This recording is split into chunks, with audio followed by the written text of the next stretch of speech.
Abra sua Bíblia, por gentileza, no livro de Eclesiastes, no capítulo 11 e no verso 5. Eclesiastes, capítulo 11, verso 5. O texto sagrado diz: assim como você não conhece o caminho do vento, nem sabe como se formam os ossos no ventre da mulher grávida, assim também não entende as obras de Deus, que faz todas as coisas. Vou repetir uma vez só. Assim como você não conhece o caminho do vento, nem sabe como se formam os ossos no ventre da mulher grávida, assim também não entende as obras de Deus, que faz todas as coisas. Meu Deus, pedimos a direção do Teu Espírito Santo, o Espírito da verdade. Pedimos que o Senhor nos permita ir além de informação meramente humana, racional, mais do que simplesmente arrazoarmos no nível mental. Nós oramos que a Tua palavra fale e cale nos nossos corações. Nós oramos que ela produza luz e entendimento, que ela venha com aquela aplicação individual que só os céus podem promover, que ela produza não apenas, ó Deus, aquela fé e resposta de correspondência necessária, mas que aquilo que o Senhor começar aqui continue mesmo depois dessa reunião. E nós te damos glória, honra e louvor pela certeza do que o Senhor não apenas vai falar, mas também fazer nas nossas vidas. Em nome de Jesus. Amém.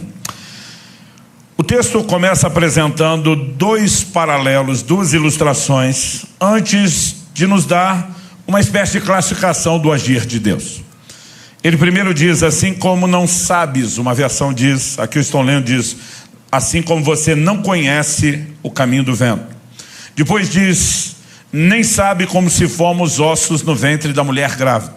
Depois dessas duas ilustrações, ele diz: assim também não sabes, do mesmo jeito que você não sabe uma nem outra, assim também não sabes as obras de Deus, que faz todas as coisas. Essa palavra traduzida nas versões mais antigas como não sabes, aqui na Nova Almeida atualizada, ela apareceu como não conhece, depois não sabe e depois não entende, embora no original seja exatamente a mesma palavra. Acredito que essas tentativas de traduções diferentes visam apenas dar um significado mais abrangente, porque essa palavra, ela significa literalmente, no seu sentido primário, conhecer. Algumas possibilidades de expandir sua tradução é incluir junto com conhecer a ideia de perceber. Entre o conceito de percepção, existe nos léxicos uma menção específica de perceber e ver, ou seja, percepção visual. E acredito que justamente essa ideia de percepção visual é a que mais cabe no contexto. Porque quando ele diz assim como você não conhece o caminho do vento, ele basicamente não está falando apenas de algo que não se conhece, mas de algo que não se vê. Porque, por exemplo, eu posso saber em que direção o vento está soprando, pelo simples fato de que a brisa tocando o meu rosto denuncia. Ou observando as folhas de uma árvore balançando, eu sei, o vento está soprando para lá. Ainda que seja algo invisível aos nossos olhos, nós temos uma certa evidência. Mas nós temos hoje conhecimento não só de como as correntes de ar funcionam, a própria temperatura do ar produzindo movimento e circulação. Nós podemos até num determinado momento dizer está soprando para cá, mas nós não sabemos, como os antigos diziam, onde é que o vento faz a curva, onde é que a coisa muda. Eu, quando garoto, sou parte de uma geração anterior à do videogame. Parte da nossa diversão era soltar pipa. E uma hora a pipa está erguida para um lado porque o vento está soprando para lá. Daqui a pouco mudou completamente. E o caminho do vento é algo que, num momento específico, com determinados meios de checar, você pode dizer agora é assim, mas você não consegue acompanhar o processo com a vista dos olhos. Quando ele muda de exemplo, ele também fala de algo que acontece fora da vista dos olhos. Quando a Bíblia diz que nós não sabemos como se formam os ossos no ventre da mulher grávida, se a palavra significasse apenas saber ou conhecer, ela nem atualizada estaria mais. Porque hoje nós temos conhecimento científico e biológico da calcificação. Onde fala da formação dos ossos, é lógico que está falando da criança em desenvolvimento no ventre materno. E hoje nós temos o entendimento de como se dá a formação. No entanto, o processo acontece fora da vista dos olhos. Assim como no caso do vento, nós podemos ter algumas evidências. Mês a mês, naquela gestação, a barriga da mamãe está aumentando de tamanho, que denuncia que a criança está crescendo. Mas o processo acontece fora da vista dos olhos. Atualmente temos recursos tecnológicos que eles não tinham. Eu estou falando de mais de 2 décadas atrás, nas gravidez dos 2 filhos que Kelly e eu tivemos, a gente já pôde pelo ultrassom ir além da capacidade visual e descobrir que estava tudo bem com as crianças antes do nascimento. Eles naquela época não tinham nada que permitisse furar esse bloqueio da incapacidade de visualizar o processo. Mas mesmo nós hoje, nós temos pequenos vislumbres. A maior parte do tempo, o processo ainda acontece fora da vista dos olhos. E é depois de definir como um padrão e uma alegoria esses 2 exemplos de coisas que não são visíveis aos olhos, que a Bíblia diz, assim também não sabes, não conheces ou não entendes o agir de Deus, que faz todas as coisas. Ou seja, a Bíblia garante que Deus está agindo em tudo, mas não é porque Ele está agindo em tudo que significa que eu e você consigamos reconhecer o processo.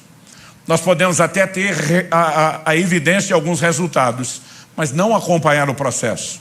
Porque o processo, assim como o caminho do vento, assim como o desenvolvimento da criança no ventre da mamãe, ela é, ou ele é, invisível aos nossos olhos. E o tema da minha mensagem hoje é o agir invisível de Deus.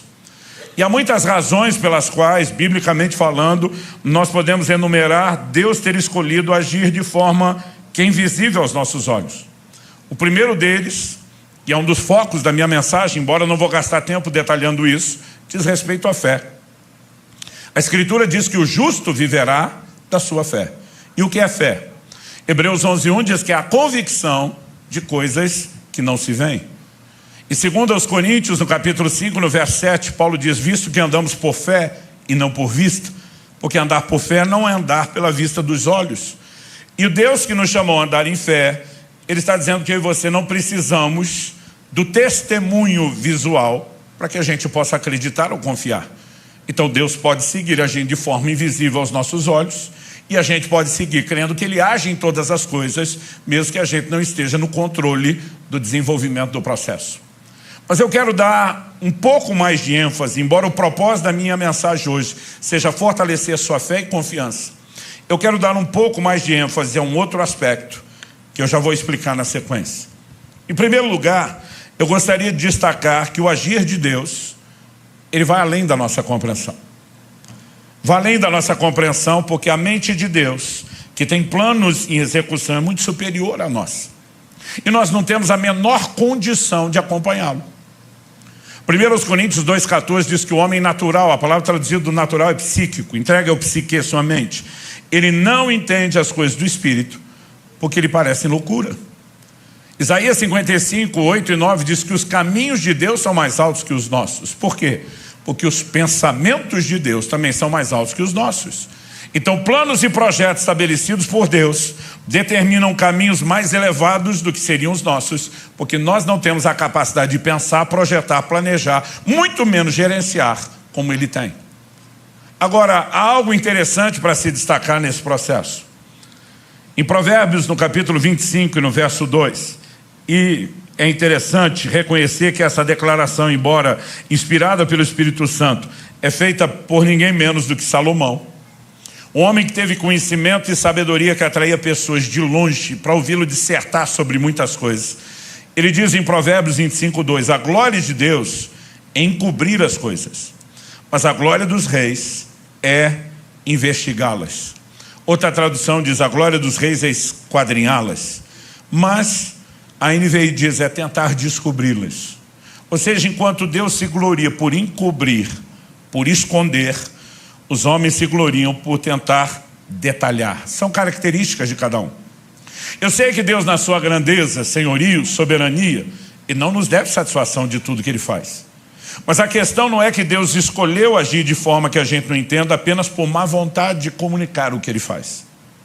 O que nós precisamos entender é o oposto. Ele intencionalmente escolheu não mostrar tudo o que faz, e Ele tem razões para isso. Eu lembro de quando garoto ouvi meu pai citando várias vezes um texto da Bíblia.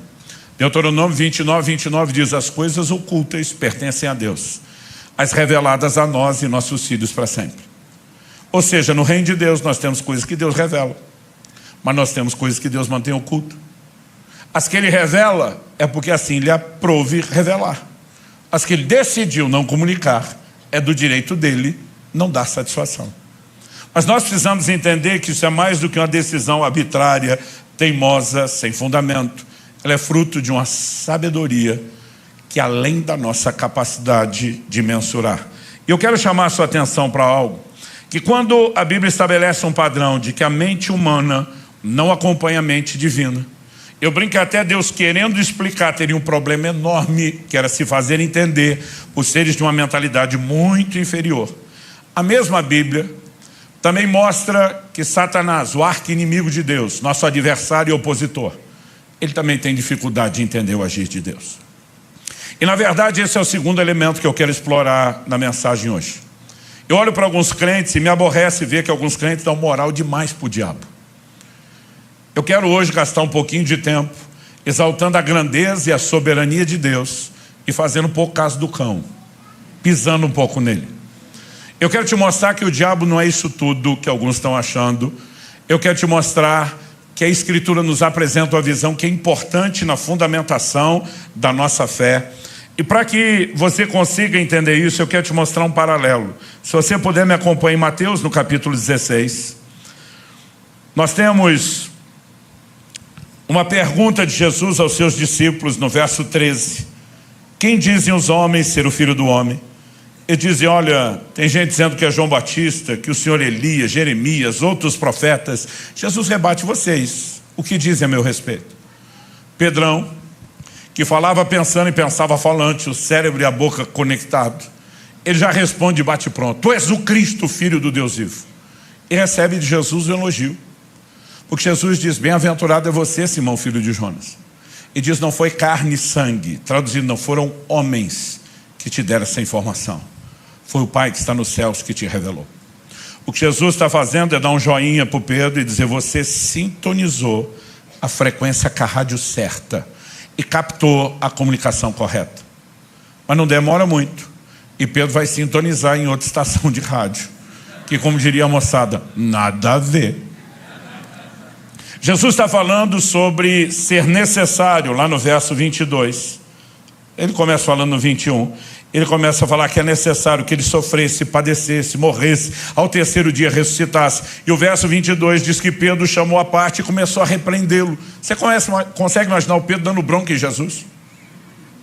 Qual é a repreensão de Pedro? Ele diz, mestre, isso de modo nenhum irá te acontecer. Eu fico imaginando a linguagem hoje, Pedro dizendo, para com isso, Jesus, presta atenção, pensamento positivo.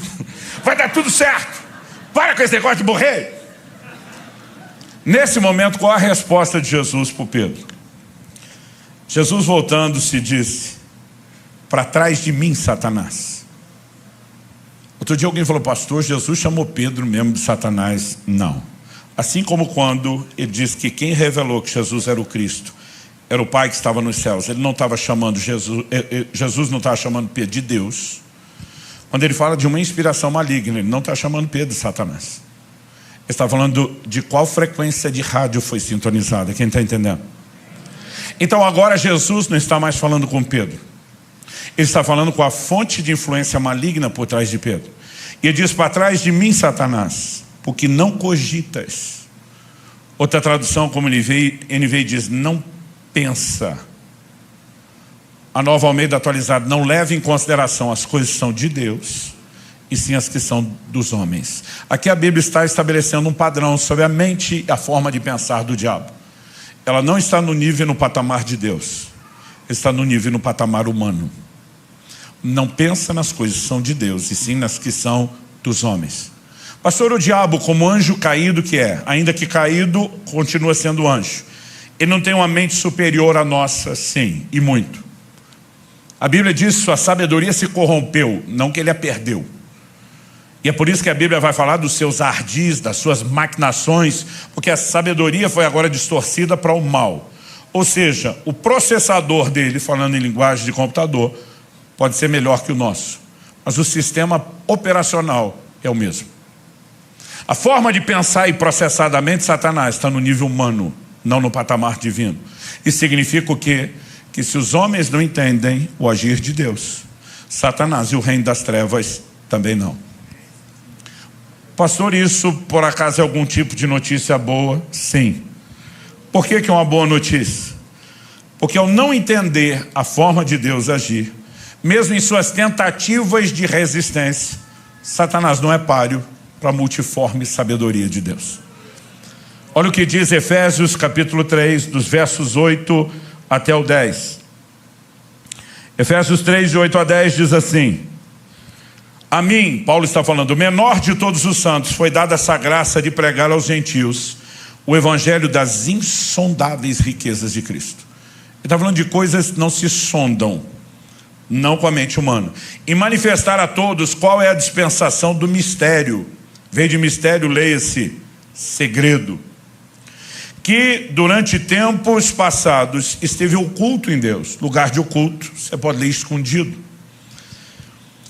Esteve oculto em Deus que criou todas as coisas. E isso para que agora, não mais como era no passado, pela igreja, a multiforme sabedoria de Deus se torne conhecida dos principados e das potestades nas regiões celestiais, segundo o eterno propósito, verso 11, que Deus estabeleceu em Cristo Jesus, nosso Senhor.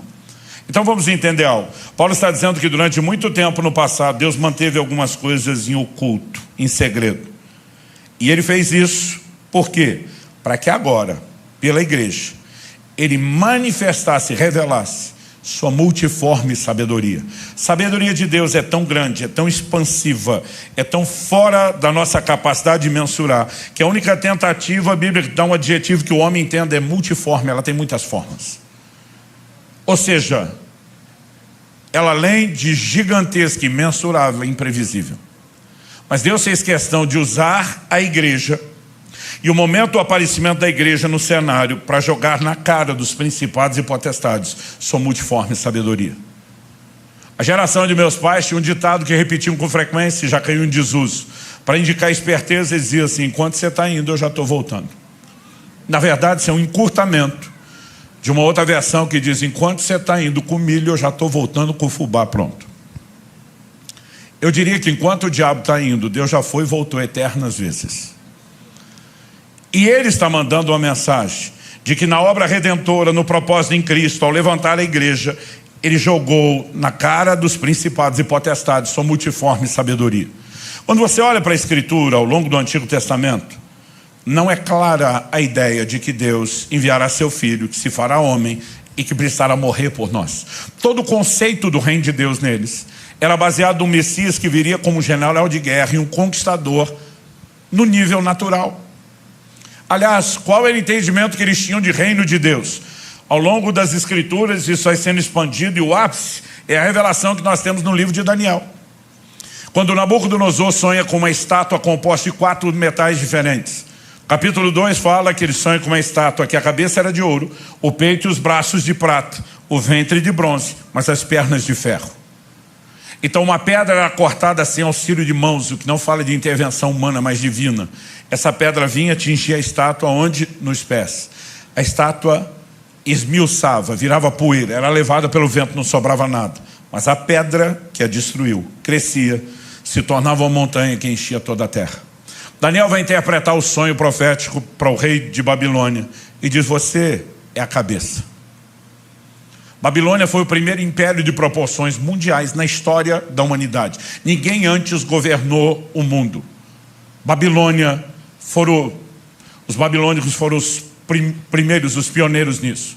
Mas ele olha para o rei e diz: depois de ti se levantará um reino inferior ao teu. Ou seja, a mudança de metal é mudança de reino. E nós sabemos pelo livro de Daniel e a confirmação da história que os medo-persas sucederam os babilônios no governo mundial. Mas depois, por sua vez, também foram sucedidos por um terceiro reinado, já profetizado no livro de Daniel, a Grécia de Alexandre o Grande. Mas a Bíblia estava dizendo que não seria nos dias nem do primeiro, Babilônia, nem do segundo, os medo-persas, nem do terceiro império mundial, mas no dia do quarto, uma pedra viria para derrubar aquilo tudo. Qual é o quarto império? Romano. Quando que Jesus aparece dizendo: o tempo está cumprido e o reino de Deus é chegado? Nos dias do quarto império. É por isso que a expectativa estava altíssima. Todo mundo estava dizendo, a qualquer momento Deus vai derrubar o reino dos homens. Mas a expectativa deles era de um reino humano. Por isso que mesmo depois da ressurreição, Atos 1,6, os discípulos estão perguntando, é nesse tempo que restauras o reino a Israel. O que é que eles esperavam andando com Cristo? Nós vamos dominar o mundo. A Bíblia diz que Tiago e João, com a ajuda de mamãe, vão interceder para Jesus, dizendo, Senhor, quando te assentares no trono da tua glória, permita que a gente se sente um à sua esquerda, outro à sua direita. O que os dois estavam pedindo? Deixa a gente ser ministro da fazenda e do planejamento. Deixa a faca e o queijo na mão da família. E a Bíblia diz que os 10 se revoltaram com isso. Por que revoltaram? Porque também queria os lugares à direita e à esquerda, de honra. A maioria deles teve dificuldade para enxergar o aspecto espiritual. Por quê? Porque essas profecias não eram tão claras. Por que não eram tão claras? Deus fez questão de manter oculto, não apenas dos homens, mas do reino das trevas. Quando Jesus se manifesta, o diabo está vendido, perdido na história. A insinuação por meio de Pedro é para que morrer, desiste dessa ideia, nada disso. Mas quem que entra em Judas depois para negociar a venda e a traição de Jesus? O próprio Satanás. Outro dia alguém falou, pastor, bipolaridade. Eu falei, não, estava perdido. Ele não sabe se para o processo de declaração de Jesus de morte, ele não sabe se o encaminha de vez para a cruz para tentar eliminar a ameaça. E o fato é que ao tentar se livrar de Cristo, sem que entendesse o que estava fazendo, o diabo cooperou para que a obra da redenção acontecesse. Por que ele fez isso? Porque ele queria cooperar com o plano de Deus? Não. Imagina Deus, uma linguagem de hoje para você entender, olhando do céu e dizendo, sabe de nada, inocente. Anos atrás eu vi uma declaração da irmã Valnice Milhomes que eu gostei e incorporei no meu vocabulário. Ela dizia, assim como nós armamos ratoeiras para pegar ratos, Deus arma sataneiras para pegar Satanás. Ele coloca armadilhas diante de alguém que não consegue entender os movimentos divinos. E mesmo quando ele tenta se opor, ele acaba reincidindo num comportamento. Ele coopera com Deus. Eu sei que a ideia de Satanás a serviço de Deus é assustadora para alguns, mas esse aparente paradoxo, essa aparente contradição, ela precisa ser entendida e explorada na Bíblia. O diabo não acabou cooperando só para que a morte de Jesus acontecesse. Durante todo o Antigo Testamento, ele imagina que o povo do reino, todo o reino, precisa não só de um rei, precisa dos súditos. Ele imagina que é a descendência natural de Abraão. Até porque Deus fez promessas a Abraão e a sua descendência. Mas Deus disse para Abraão, sua descendência será numerosa como a areia do mar. Ele está falando de algo numeroso, incontável, sim.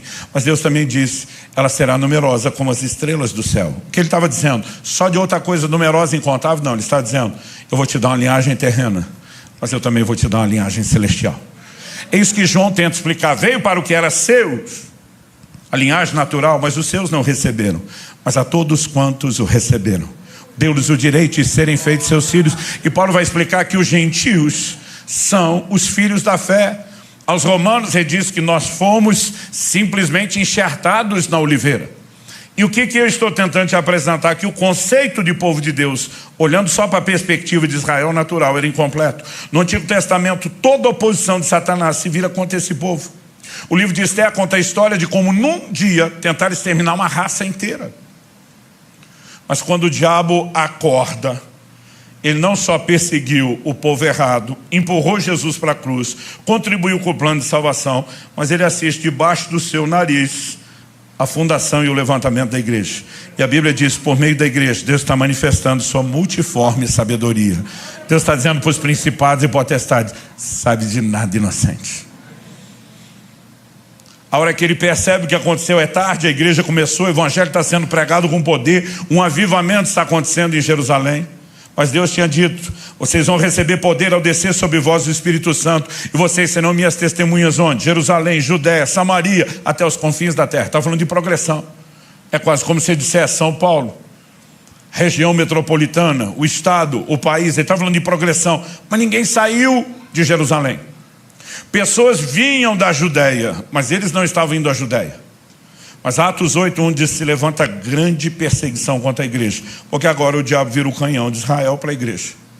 E quando a perseguição começou, e ela foi intensa, Atos 8:1 Não só diz que foi uma grande perseguição, mas Atos 8:4 diz que todos, exceto os apóstolos, foram dispersos.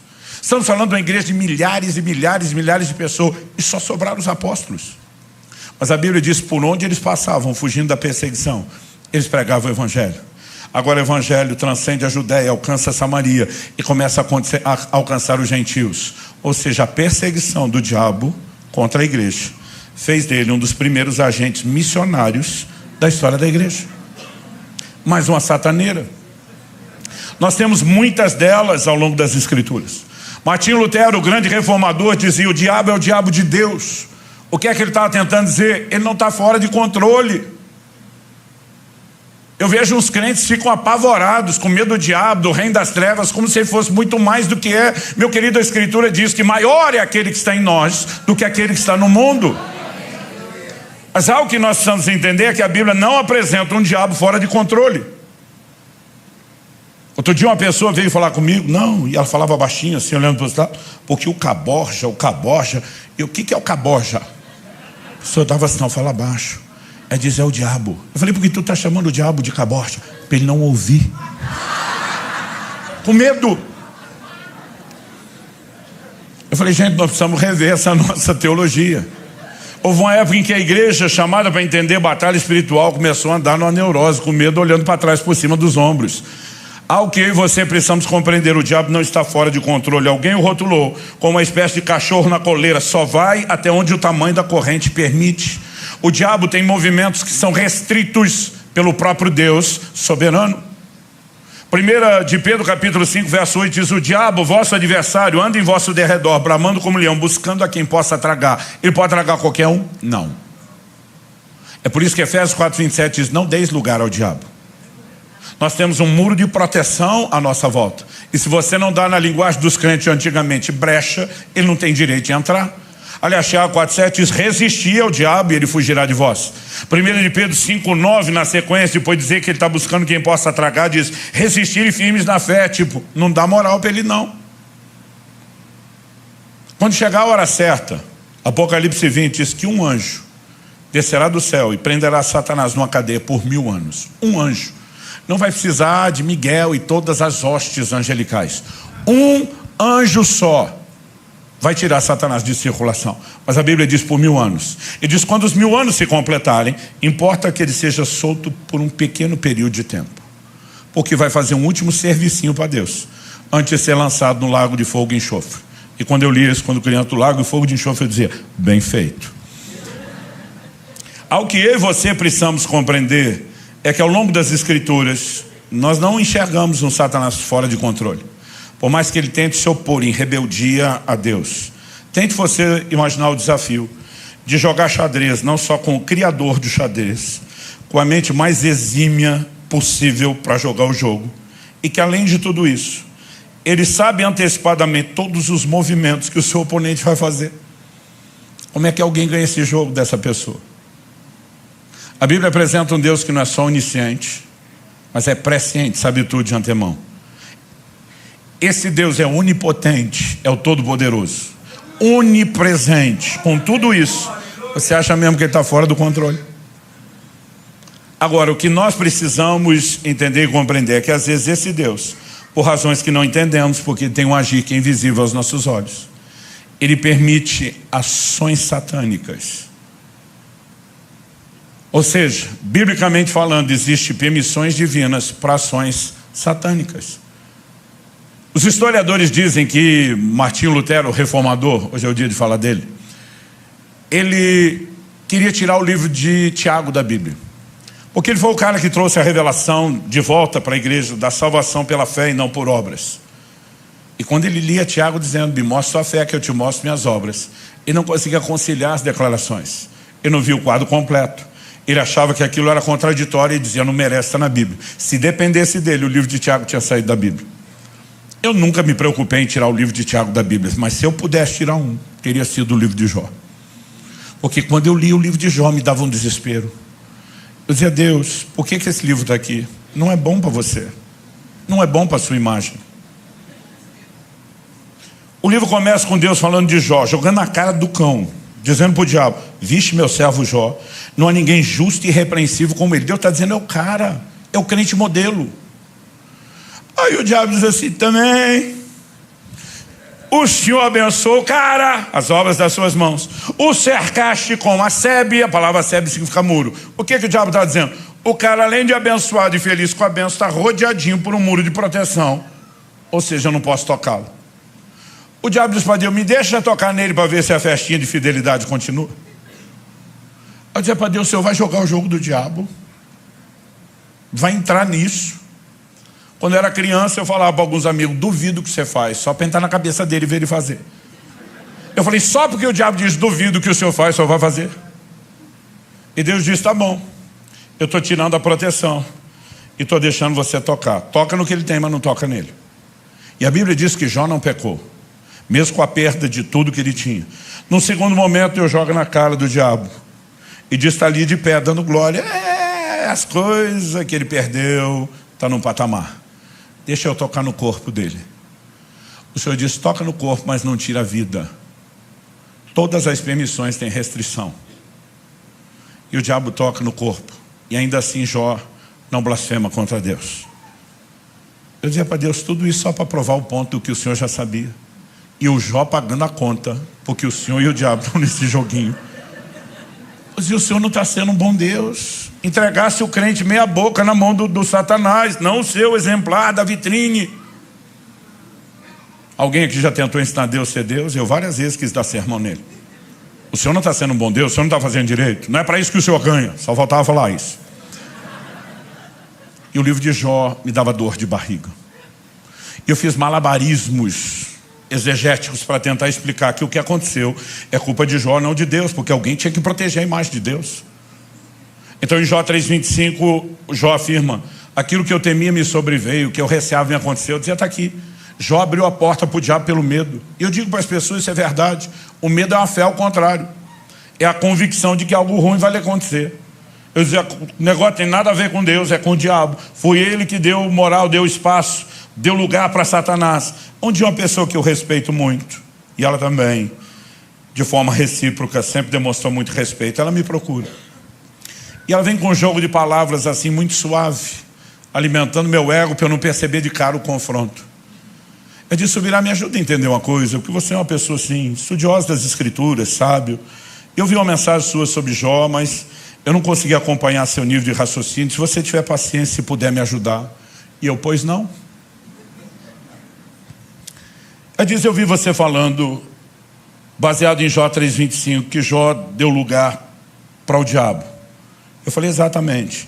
Ela falou: só me ajuda a entender algo, porque assim, o seu raciocínio é muito rápido, eu não acompanhei. Ela diz no início do livro: Deus chama o cara de irrepreensível.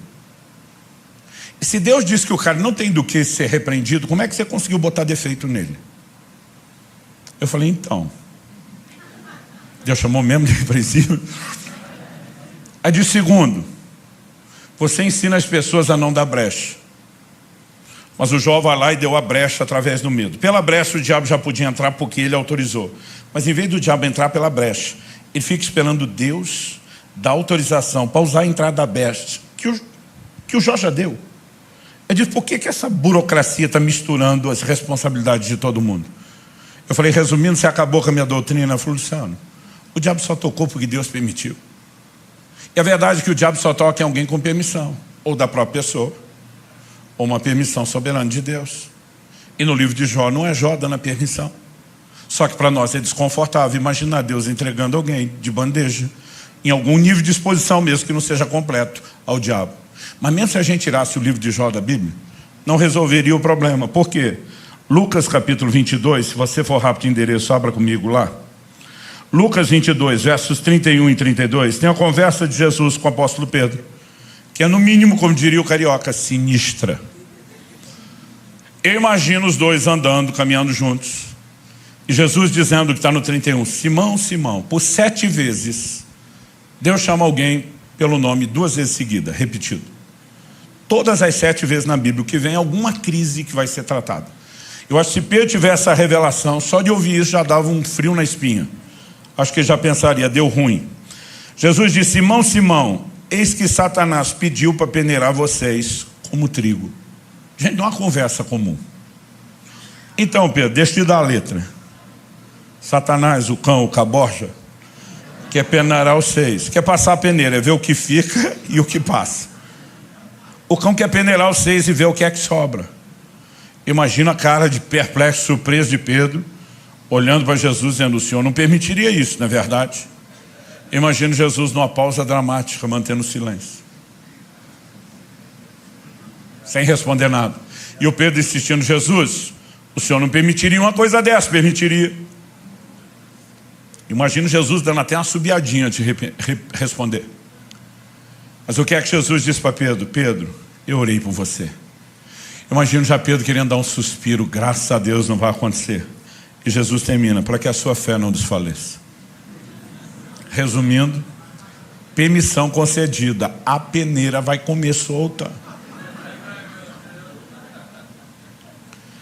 Mas isso não significa que eu estou te abandonando, isso não significa que eu estou virando as costas para você. Eu sou seu intercessor. E quando você se converter, fortalece os teus irmãos. Sabe o que Jesus está dizendo? O fato de eu dar uma permissão divina para uma ação satânica contra você não significa que eu te abandonei, e nem que eu não posso tirar lucro dessa situação. Eu estou intercedendo para a sua fé não desfalecer. Mais do que isso, quando você se converter, porque esse processo não vai te destruir, vai te aperfeiçoar. Usa o seu crescimento para fortalecer os seus irmãos. Não dá para negar isso, gente. E se a gente tirasse esse texto da Bíblia também, aí você vai ter que lidar com Apocalipse 2:10, carta ao anjo da igreja de Esmirna.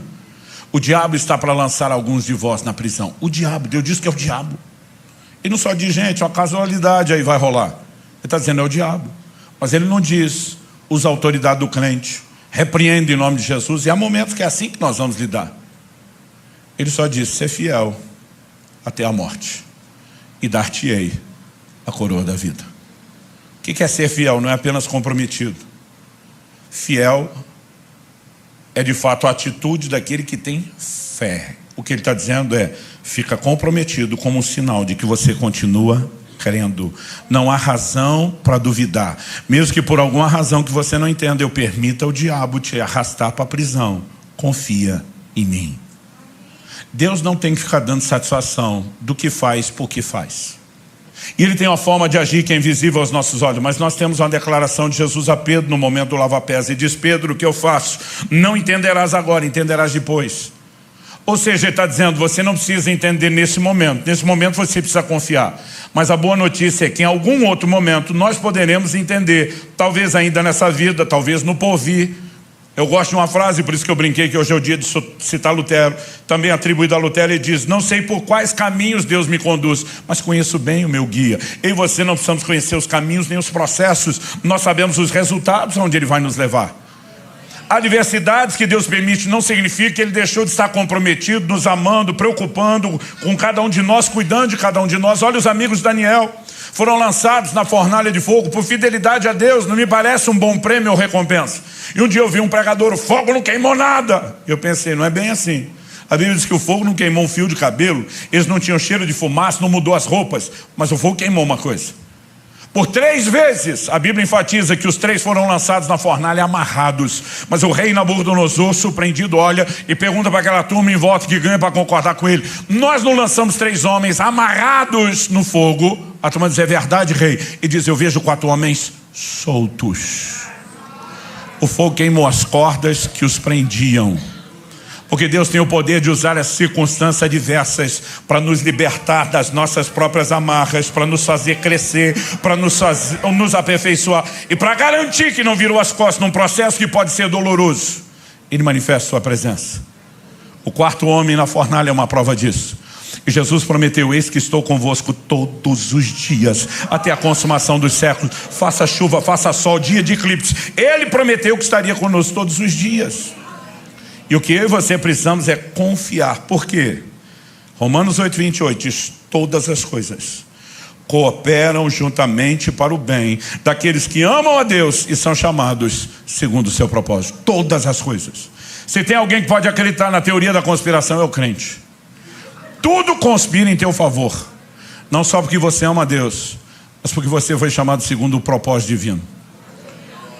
O propósito não é apenas aquilo que Deus tem de forma geral para todos nós. Ele tem aspectos individuais do propósito. Nos chama alguns de nós para algumas coisas, outros para outras. E por causa do propósito, Deus diz: eu vou fazer tudo conspirar em teu favor. Ele começa a dar sonhos proféticos para José, dizendo: meu propósito é te levantar como um governante. Sua própria família se curvará diante da autoridade que eu vou lhe dar. José, na imaturidade, não administra bem a revelação, dá com a língua nos dentes, fala o que não precisa para quem não tem que ouvir. Seus irmãos ficam com inveja e simplesmente tentam puxar o seu tapete e o vendem como escravo, dizendo: vamos ver o que será dos seus sonhos. Lá no Egito, a Bíblia diz que ainda que como escravo, Deus era com ele, porque circunstâncias difíceis não significa que Deus nos abandonou. Ele cresce e prospera na casa de Potifar, mas porque é fiel a Deus, não aceita os convites e as propostas da mulher de Potifar para ir para a cama com ela. Ele injustamente é preso, agora ele vai para a cadeia. O cenário está parecendo pior do que o primeiro, mas a Bíblia diz: e o Senhor era com José. Porque as circunstâncias adversas não determinam se Deus está ou não está conosco. O que determina é a palavra e a declaração dele de que ele estaria conosco. Mas quando chega a hora certa, o José está na cara do gol, no timing perfeito, para viver o plano de Deus. Por quê? Nosso destino profético não está na mão das pessoas, nem tampouco daquelas que nos odeiam ou querem nos sabotar. O nosso destino, o nosso propósito está na mão de um Deus que pode usar até aquilo que tentam contra nós para nos colocar no lugar certo, na hora certa, para viver o plano e o propósito de Deus. Quem está entendendo? Em Gênesis 45, dos versos 5 a 8, por 3 vezes, José repete para os seus irmãos: Deus me enviou adiante de vós para o Egito. Ele diz: não foi vocês que me venderam para cá, Deus me trouxe. Por 3 vezes ele diz: Deus trouxe.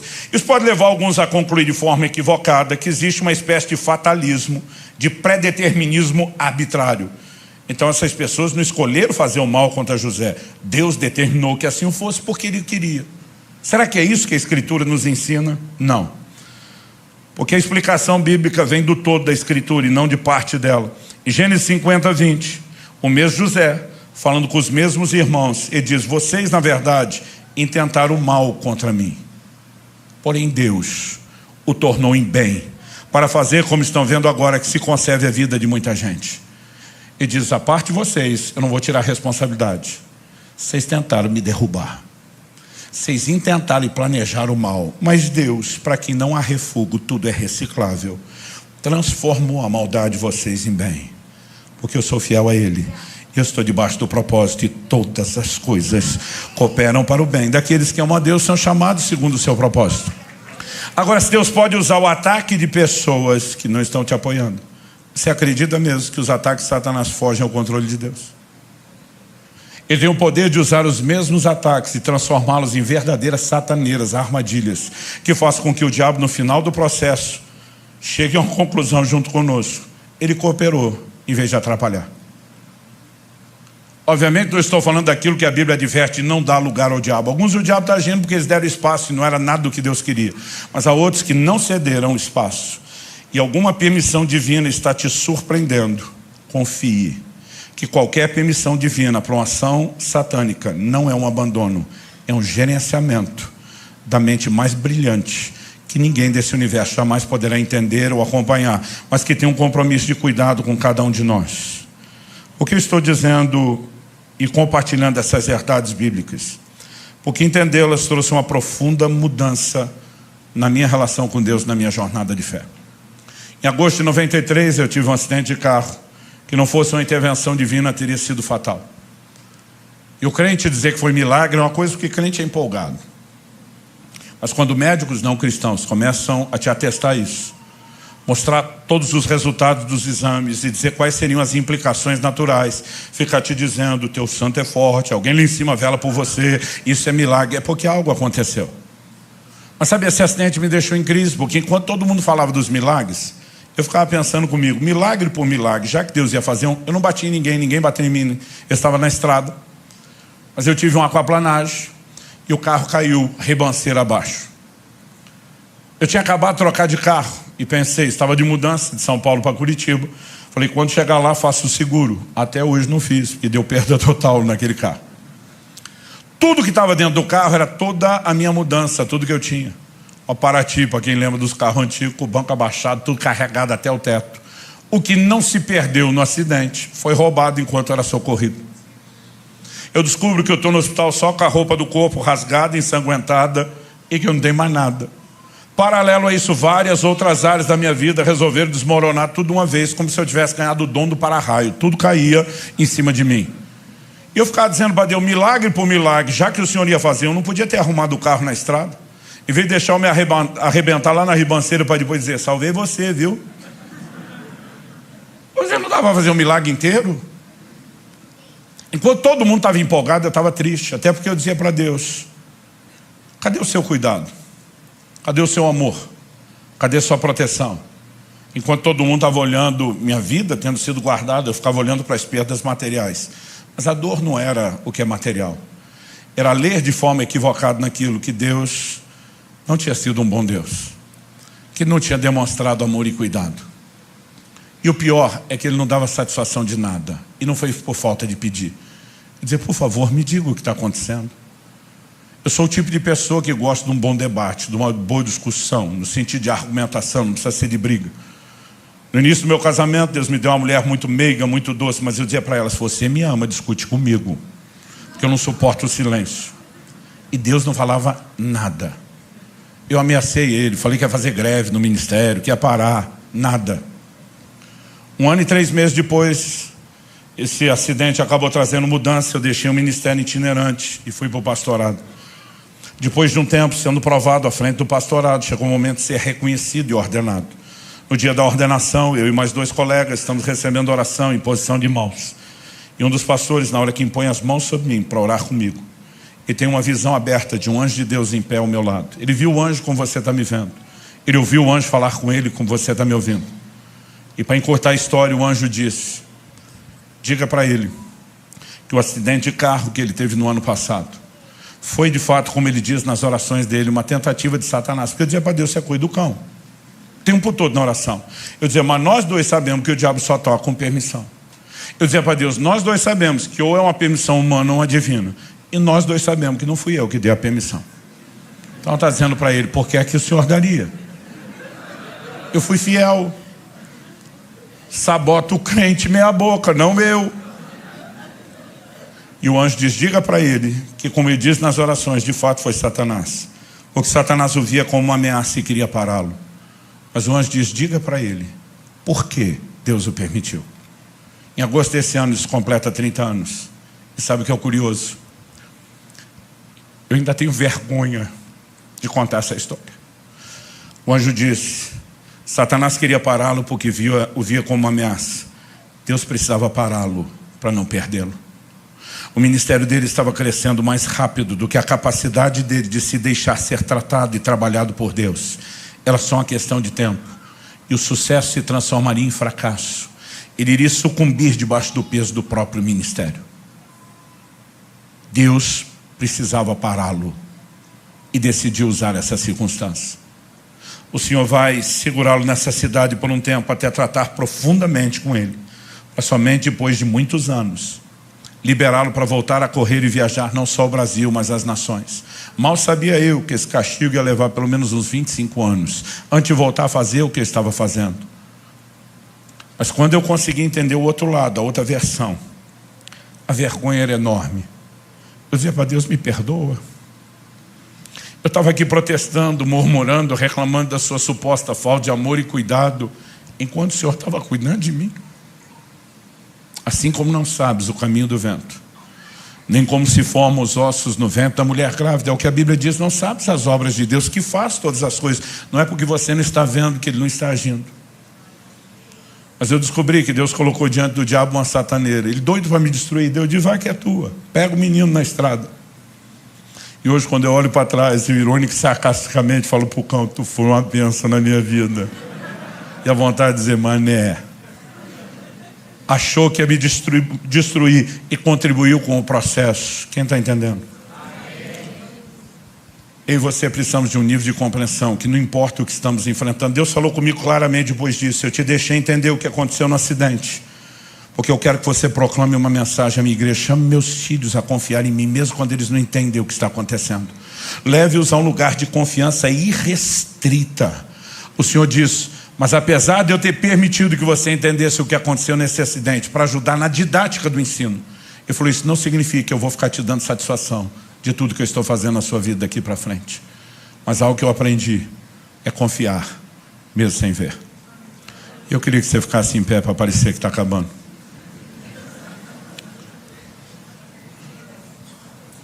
Quando eu era garoto, eu me lembro de um poema que já foi muito popular no meio cristão.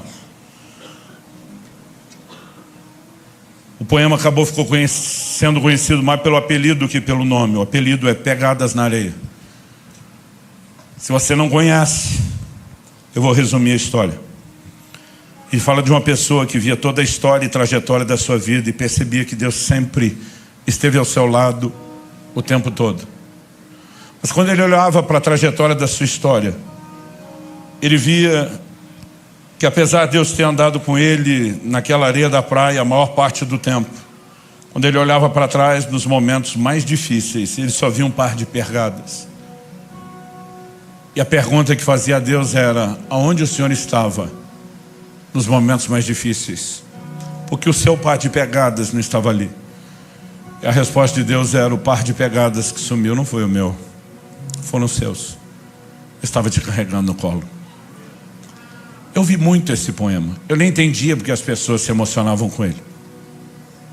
Até entender tudo aquilo que eu passei, viver o que eu vivi, começar a entender a doutrina bíblica. Em momentos onde eu olho para trás e tenho a sensação de que ele me abandonou, eu digo: essa não é a versão real. Não tem a menor chance dele te abandonar. E diz: eu estou contigo todos os dias, convosco, todos os dias, até a consumação dos séculos. E diz: eu é que sei os pensamentos que eu tenho a seu respeito. Quando Deus fala isso para Israel, Ele está dizendo: não é você que vai dizer que sabe o que eu penso. Quem sabe o que eu penso de vocês sou eu. Eu é que sei. E diz: são planos de bem, não de mal, para vos dar um futuro e uma esperança.